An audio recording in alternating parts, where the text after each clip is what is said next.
What a play after play after play. And he's got a lot of room to run, and she is taking over. Drones, that's just the greatest conference in the country is showing out tonight, gentlemen.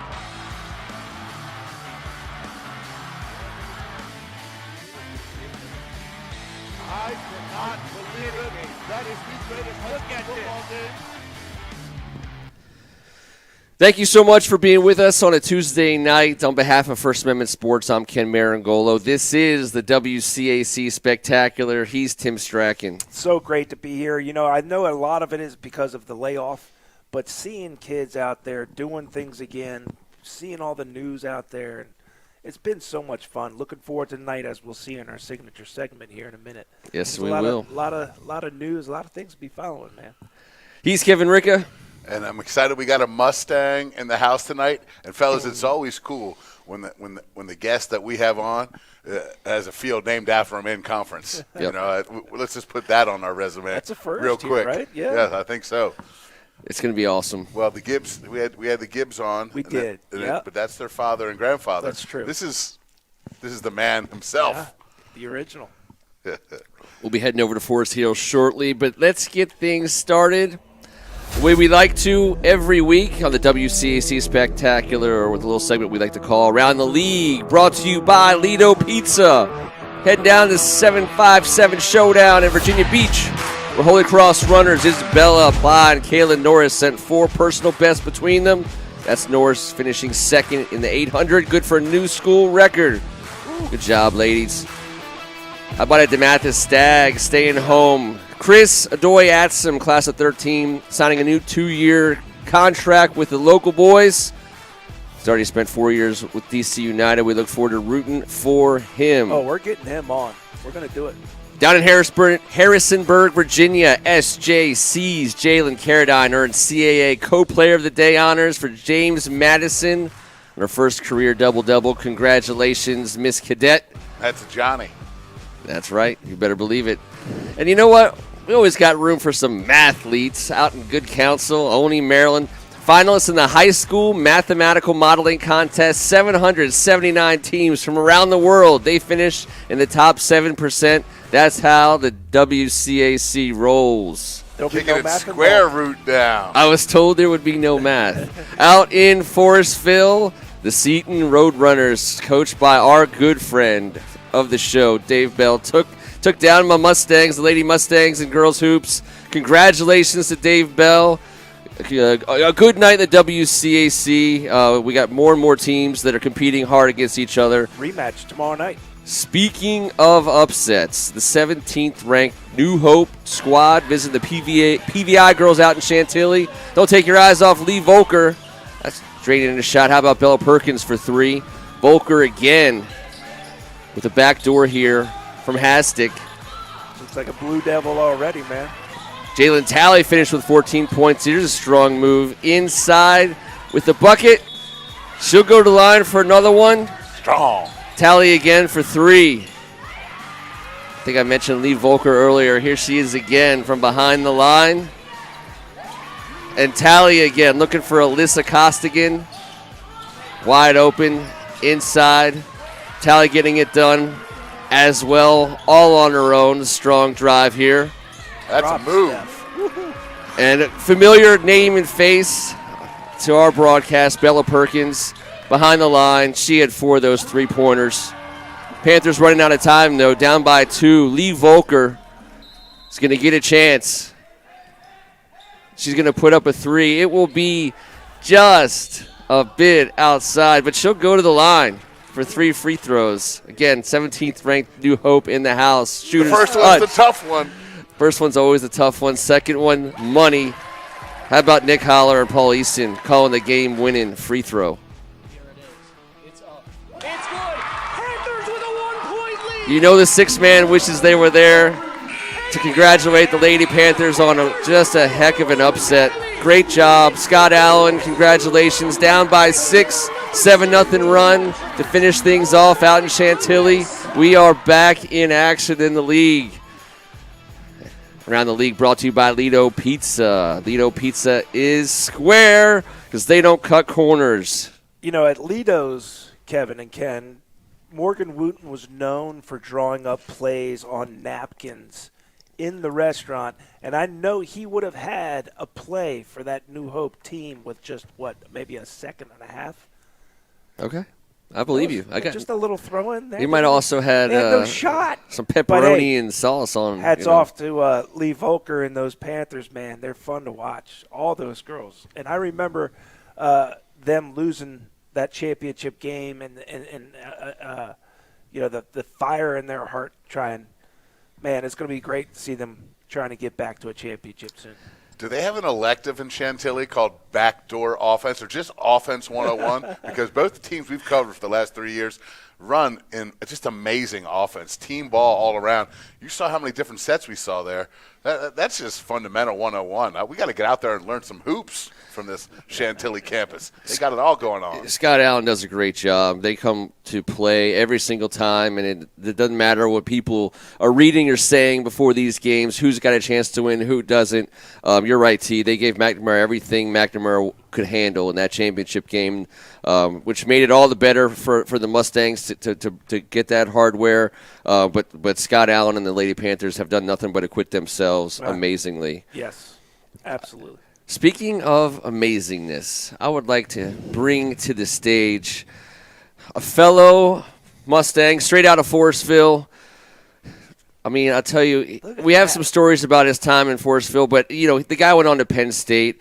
He graduated as a second all-time leader in sacks at PSU. Was an all-decade team for Penn State in the 1990s. And though he went undrafted, he just happened to put together a 12-year NFL career spanning, I think, 5 different teams, starting with the Falcons, finishing with the Lions. But one of the coolest things to me was, as a defensive captain from 2003 to 2005 with the St. Louis Rams, Mike Martz comes in and said, by the way, you're our captain for perpetuity, captain in perpetuity, which I had to look up. I didn't know what that was. It's the coolest thing I've ever read. Please welcome to the show our captain in perpetuity in Forestville, Maryland, Tyoka Jackson. Welcome to the show, sir. Gentlemen, how are you guys tonight? Man, I tell you what, we're doing a lot better now. Yeah. Thanks for being on with us. Hey, look, I got a question, Ken. I mean, because you're sitting next to Tim with the Mather guy and Kevin, the St. John's guy. I don't know how you do it, bro. Like, this is a study for, like, a hostile work environment. You somehow are able to get this done, Mustang, and I just want you to know I respect you, bro. I appreciate it. Tyoka. And I tell you what, it's not just that, because I had to listen to Jeff Clay on text all day, giving it to us. And he's watching tonight, and he's loving him some Tyoka. Hey.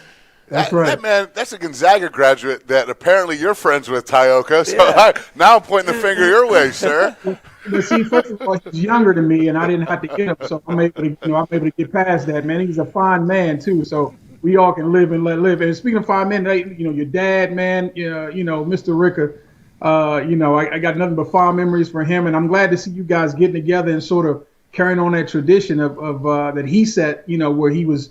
Letting what was the WMAC back then, letting everybody know that we got a bunch of great student athletes to shine, and you guys doing a heck of a job doing that. So I commend you all for that. Well, that's awesome. That's awesome because, we got started watching you getting started on your career on the gridiron in Forestville. So we're coming full circle here tonight, my man. Absolutely. Had my first interview on your dad's show, which was oh, wow. 50-yard line show. Right. Yes. And I still remember the interview. In fact, we just beat, and this is no joke, we just beat the Mather. And we were on St. John's field, and I had an interview after the game, so that was a thrill that I'll never forget. As you can see, as old as I am, I still haven't forgotten. Oh, it's the Cadillac left game that we talk about all the time. Is that what you're talking about? I'm not sure. This is 2 years before that. 2 years before 2 years before that. I gotcha. This is back. We're talking like 88, bro. I mean, it was no high definition back in those days. That was some grainy standard definition tube TV stuff. Analog phones, bro. That's all the kids watching. Google that analog phones. Well, let me get things started with some Forestville action because I thought and we one of the coolest things we like to talk about around here is not just the amazing players that come through. We make sure everyone understands just the best coaches, people looking out for kids. as far back as we can go, and we heard a really good story. We want to get it from the horse's mouth here, straight from you. You were not a defensive lineman for much of your career at Bishop McNamara. And can you tell us a little bit about who came to you, what it was, how the switch came? Because Bernard and Tom, they that had to have been a conversation and a half to get you to move from the back at strong safety up to that defensive line. Boy, yeah. I mean, I thought I was a linebacker for most of my football career. Once I got to high school, I played linebacker as a freshman on the freshman team, and did not get my physical papers in time done. So I had to play JV, was a middle linebacker there, and then playing for Coach Knightsey, who's a legend in the McNamara School in those walls. Playing for him, played outside linebacker, strong safety, believe it or not, in his defense. And I just knew I was going to be a linebacker until my life changed, for the better. And McNamara hired Tom Clark, and he hired Bernard Joseph, and they had the unenviable task of trying to convince me to go from a linebacker, strong safety, to put my hand in the dirt. And as a high school kid, there was nothing less glamorous than being a lineman. So I was not really interested in it initially. And to Coach Clark's credit, being a smart man, astute, and understanding the psychology of young players, he decided to call the position he was moving me to, which was really a tackle. He decided to call it a defensive end before he had the conversation with me, because he just knew me well enough, even though he had just gotten there, that was the best way to sell me. And he called it a defensive end position. It was a wide tackle. And they convinced me, and it was the best thing that ever happened to me. And there's a lesson there somewhere about being young and thinking you know everything, and listening to people who had been there. Coach Clark had come from Colorado, with Eric Bieniemy was on that team, and Canavis McGee and Alfred Williams, and they were playing the same defense that those guys played and were very successful. Had won a national title, if I'm not mistaken, and so he was a GA there, and Coach Joseph. He was coming from Virginia Tech, had played with Bruce Smith, and I became a sponge. To give myself a little credit, I was a sponge. But, there's a lot of dry sponges out there, guys, because, they're not around a bunch of people who's going to wet it up. And I happened to be fortunate enough to be around two men that changed my life for the better and taught me how to play the game the right way. And I literally took it from there, and the rest was history. All right, so it's your senior year. You got a young Tom Clark and Bernard Joseph. I was lucky enough to play for both of those men. I'm not sure. I'm just picturing them in those Rydell bike shorts, probably about yay big would be my guess there. Absolutely. But I know you're not going to beat your own drum, but when we had Bernard Joseph earlier on during this pandemic, this was one of the funnest parts of our conversations getting started with WCAC Legends. He told us his version of the story, and he went a little deeper into it. He said that you put that work in that summer. And, with all the kids out there that are watching, back then, summer work was not done by everybody. It was summertime, to be fair. There was girls and pools and fire hydrants. There's all that stuff. Football was more of a fall sport then. And to hear what you did in that spring and summer, talk a little bit about that, buying in off the field before it got started. Yeah, well, I mean, I was fortunate enough to play with some really, really strong and great high school players, and we pushed each other. So it wasn't just me. I'm talking about people like Mark Williams and Bill Edwards and Keith Miller. These were guys that were highly recruited Division I. Back then, Division 1A players, FBS players, right? FBS conference players, Power 5 conference. And so there was a lot of friendly competition, but, we had all high character individuals. These, we were kids that were raised in great homes, and we had really good football character. So I just want to be clear, it wasn't just me, okay? So, when you came through that program at that time, we were pushing each other. Kiata Malloy, I could just go on and on with the guys that played there who went on to do great things. But so it was a group of us. And certainly I had to relearn what I was doing. And because I had no worries about the credibility about the people that were teaching me. Again, when I realized what kind of man Tom Clark was, and I saw his brain and his football acumen, it was easy to buy in. And then when Bernard started to break the game down on the defensive line in a very vivid way and help me realize how important it is to get after the passer. And then having grown up and watched Dexter Manley, and I could watch him do it, what I was trying to do, that was a tremendous help. Not off the field necessarily, but on the field. So that quickly changed my whole mindset of what was possible playing a position, again, defensive end. But now we know the defensive line is really the key to everything that every good team does. And boy, I was so happy that these two men came into my life again, because you can be a sponge, but you can be a dry sponge. And I happen to have the right type of people around me. Well, you saying that reminds me of your Instagram and Twitter handle, Ty Knows Football. Great follow, by the way. I think people sleep on the idea that and people sleep on the idea of that, what you just said.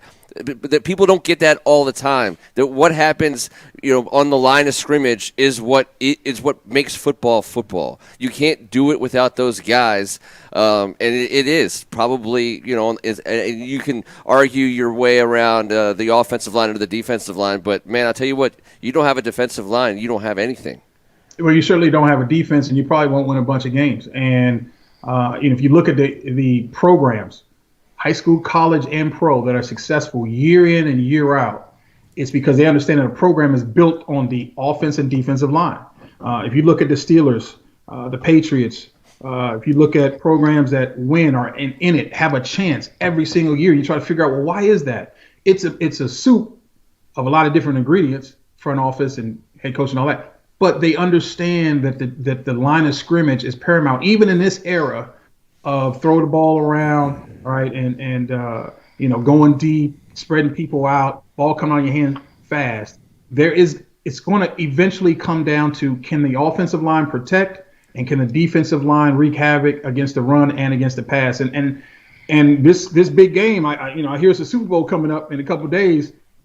Trust me, man, it's going to be decided on that line of scrimmage with all the greatness at quarterback on both sides. You got the greatest quarterback of all time, who I hate, but who I will be rooting for. I'll be rooting for him hard. He's the greatest of all time, in my opinion. And you got what might be the next greatest in Mahomes on the other side. And all of the weapons all over that field, Hall of Fame talent all over the field at the skill position, quote unquote skill position, because playing offensive decent line is a skill. But the skill position guys, it's really going to come down to the defensive line of Tampa versus the offensive line of Kansas City. I firmly believe that. And as much as the game has changed throughout my lifetime and my playing days, it generally is won and lost up front. We have had like Eric Metcalf on, who went to O'Connell, had a very long NFL career, very distinguished career. What I love to hear is he was able to recount almost actual plays he played back in high school.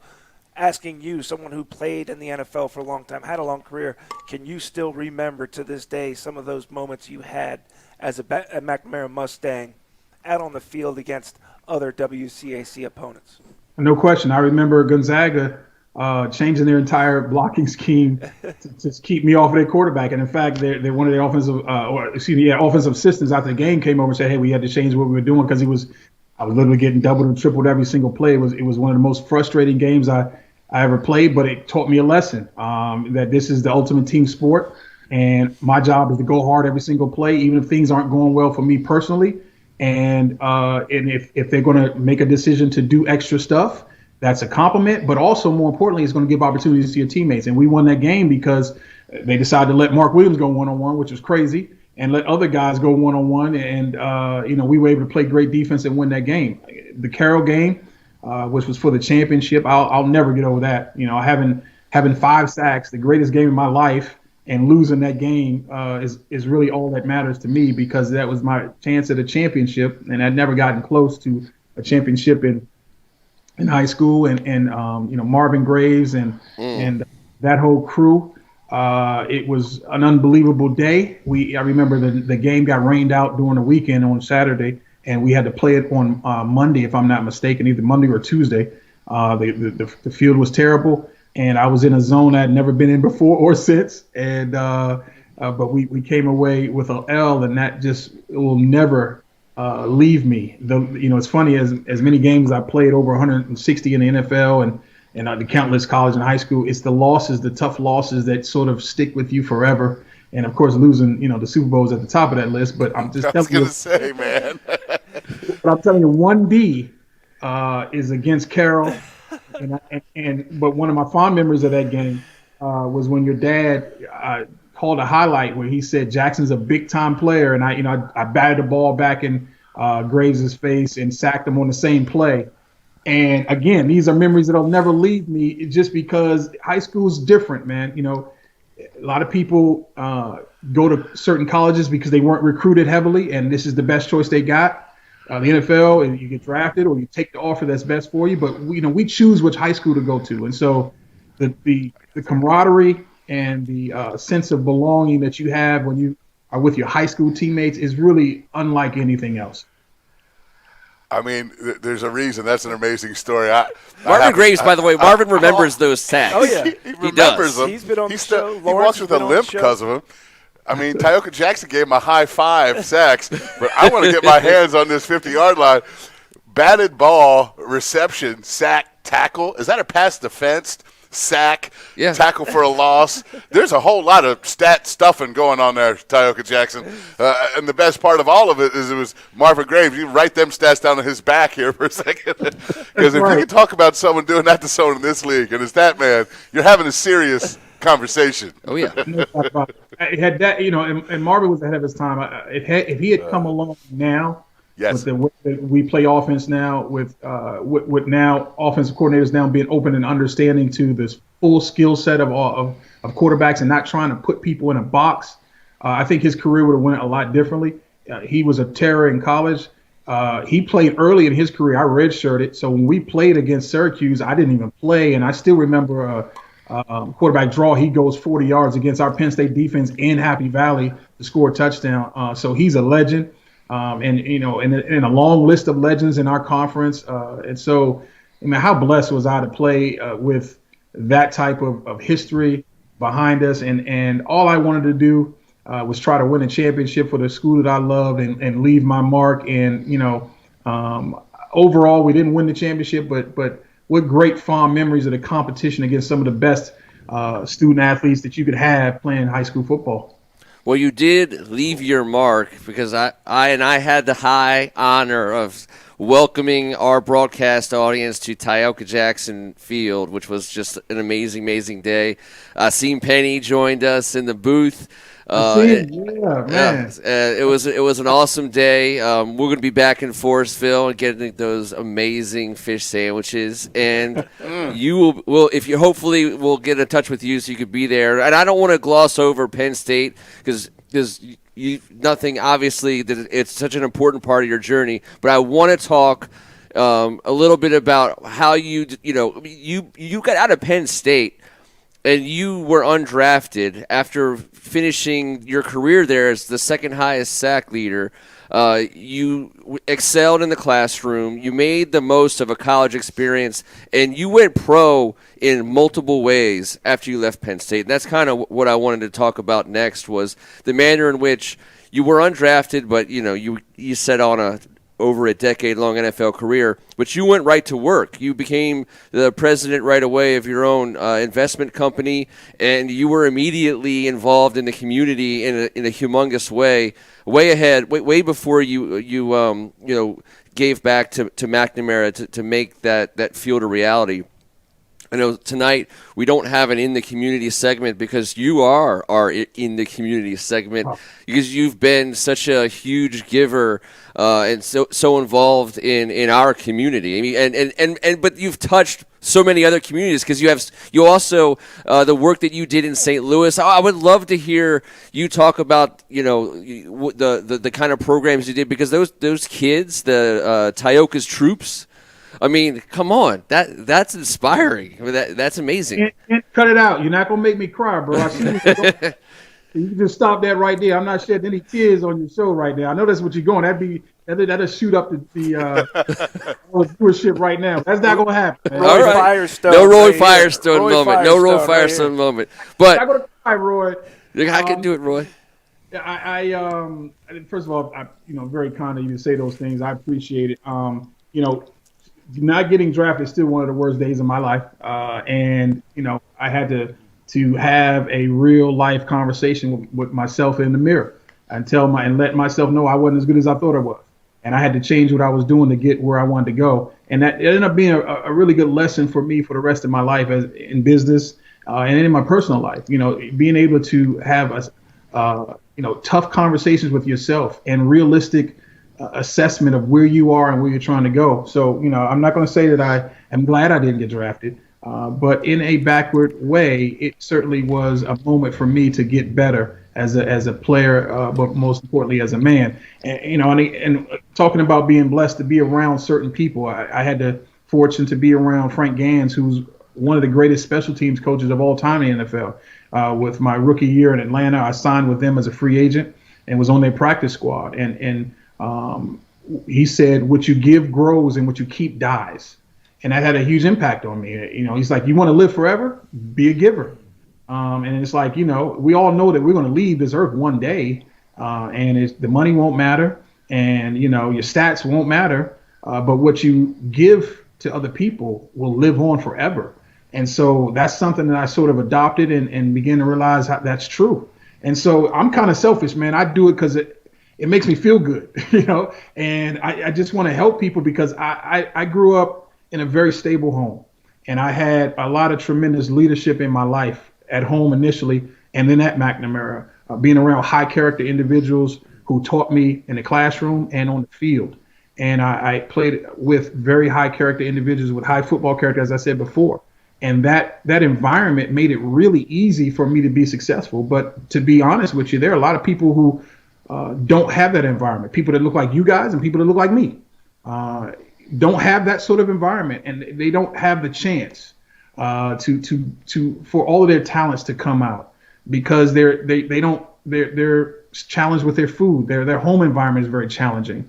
And these are things I didn't have to deal with. So I realized early on how fortunate I am, and I need to help people. And so, we started doing blood drives in honor of my oldest daughter who was born with sickle cell trait. And we realized how disproportionately sickle cell affects the African American community, and I wanted to help. And we did that. We did a great job of that in Tampa and in St. Louis, but I wanted to do more and get involved with the community. Talking to kids is certainly something I love doing because it's really a great opportunity to talk to the future of our world and our country. And that is another blessing, and it's a right that most people don't have. A privilege really is what it is. And I take it very seriously. So whenever I can touch young people and be a mentor, I jump at that opportunity because what you give grows and what you keep dies. And, I want to be able to live on through the good that I've done. And hopefully I'm working towards that. I got a lot more work to do, though. Well, it's amazing. I love, what you give grows, what you keep dies. That'll live forever in the Marangolo house. I can't wait to tell that to my kids. Make sure you get it right footnotes. That's Frank Gans. Frank Gans. His Frank Gans Jr. is a special teams coach in the league. So don't tie that to me now. I'm just giving it to you. Oh, bro. It's tied to you. I'll make sure people know. Bite for sure. Hey, I got a question for you. Now, you were a board member of the Blue Roof, which is associated with IHOP. That's right. You were instrumental in bringing the first IHOP to Washington, D.C. in Ward 8. And the second. And then the second one a little bit later. But I have a very serious question for you. No free paint. I was highly recruited by Penn State. My wife went to Penn State. My wife's twin sister is still up in Center Hall just outside of Penn State. I have two nieces and a nephew who is still there at Penn State. So I know when you go to Penn State and you're going to have breakfast, you go to the waffle shop. That's right. Now, do you have a conflict of interest or a conflict of heart when you go to Penn State? Do you have to go to the waffle shop? These the method dudes, man. They always start trouble, these stags, man. Listen, I'm always going to be honest, okay? The number one IHOP in the world, or the number one and number two IHOPs in the world are in Washington, D.C. There you when go. I travel, I might look around at the competition a little bit, okay? And there's some competition in State College called the Waffle Shop, okay? Still not as good as what we do. We got the greatest pancakes in the world, but I do check out the competition on occasion, okay, DeMatha Stagg? I mean, it is what it is, bro. Well, that one on College Avenue, though, the Waffle Shop on College Avenue, it's iconic. You know, it's the one that Dick Vitale will talk about when he in a big moment during a Penn State basketball game. I mean, everybody knows the Waffle Shop. I think you're talking about the diner. Yeah. Yes. And unfortunately, believe it or not, the diner is closed, man, and I can't believe it. No, not the diner. It is the Waffle Shop on College Avenue. Yeah. So the Waffle Shop is one on College Avenue, and there's another. But the really historic one was the diner. That's where they took you on a recruiting trip. That's right, and they had sticky buns and all that. Now, I heard rumors that they were going to bring it back, but that place, was certainly that's an iconic spot where everybody went. That's where you see when Todd Blackledge, does his thing about what to eat. He shows the sticky buns and all that. But yes, the Waffle Shop is something serious, and I have been known to check out the competition every now and then. Did you want to throw a couple names out there? So we're gonna get out. We're gonna close this out, Tyoka, and we're gonna do this the way we've kind of gotten fun doing it. So we'll be about another 30 seconds. Okay. I'm gonna say a name. You give me a 1, 2, or 3 word quick out of the holster response. All right. Okay. All right. Go ahead. Let's do it. Tony Dungy. Wow. 1 word, 2 words. Yeah.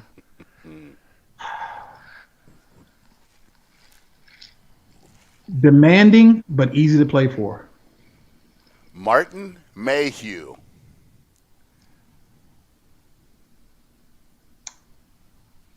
The Blueprint. I like it. Herm Edwards.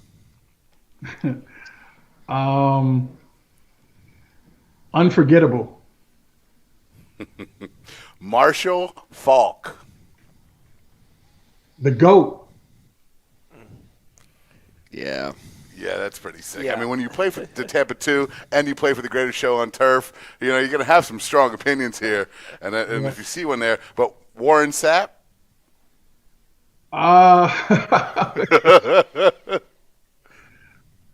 Oh, man. An onion. And just real quick. An onion has many layers. And they all stink. That dude had many layers. Many layers. That's awesome. All right. They all stink. Frank Knightsey. Last one. Frank Knightsey. A legend. A McNamara legend. There's no doubt about that. I love it. My dad played for Frank Knightsey. I got a lot of that growing up.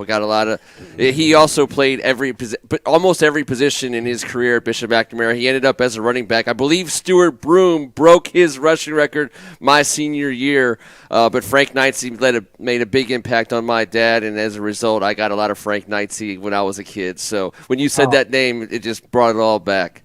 Yeah, absolutely, man. I mean, it's so great to be on a show like this where you guys grew up in this thing, and it's not just something to do with a hobby. You guys live it. It's inside of you, and just to connect with people like that who love the game, love all sports, love to promote the women in sports, which I love, which it doesn't happen enough, and the impact of sports on young women is tremendous. And you guys, the most of that highlights that I will remember were the ladies that you guys were showing.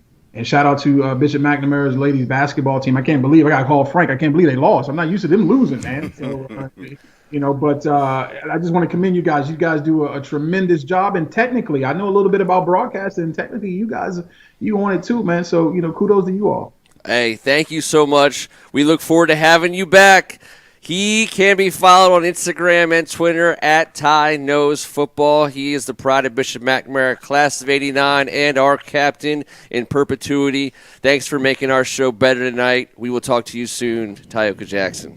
Hey guys, it was my pleasure, and go Bucks this weekend, huh? There you go. I'll hey, take the that. world could use some more Tyoka Jackson, man. Yeah, Thank you very much. Thank you very much. Have a great one, buddy. You guys stay safe. You too. Awesome. Another one in the books, guys. That was our guest. That was our In the Community segment. That was our WCAC goodness, 12-year career. Jeff Clay and Bernard Joseph, shout out to you guys. Just one last thought. When Tyoka said if Marvin Graves played today, and I saw a comment from Jeff Clay, my warped brain imagined if Jeff Clay played today, Bernard Joseph might be knocking on that door saying, son, you might have to play defensive line for us. Listen, everyone just be happy Bernard Joseph is not playing today, all right? That's right. Absolutely. Hey, until next Tuesday night, do us a favor and subscribe to First Amendment Sports. It's free. You get a notification every time we are live here in the set or courtside or field side. He's Tim Strachan. I tell you what, it's our honor to bring you people like Tyoka, a man who came from where we all have come from, and as an example of not just a great player, but an incredible person who has done incredible things far away from sports. It was just so great to have him on. It was awesome. Thank you, everybody, for being a part of it. He's tonight. Kevin Ricca. Well, we know what he's done on the field. We saw his 2020 social distance champion shirt says it. The guy's just a champion of life, not just pancakes, T-Bird. Yeah. We are legitimately it's one of the best part about what we get to do, meeting these different guys. And I've never actually gotten to meet Tyoka Jackson, one of the few people of these guys that we look up to that we haven't. And what a special treat. The world could definitely use some more Tyoka Jackson. Well, we're going to be doing our best to give it to the world. I'd like to say thank you to Luke David, making us look good, getting us compliments from Tyoka Jackson, who does, by the way, know a hell of a lot about broadcasting. If you have seen him on NFL Network and the Big Ten Network, come on back and join us next Tuesday night for the WCAC Spectacular. Come on back in a few minutes and join us for Thank God It's Tuesday. On behalf of First Amendment Sports, I'm Ken Marangolo, and this was the WCAC Spectacular. Thanks, guys.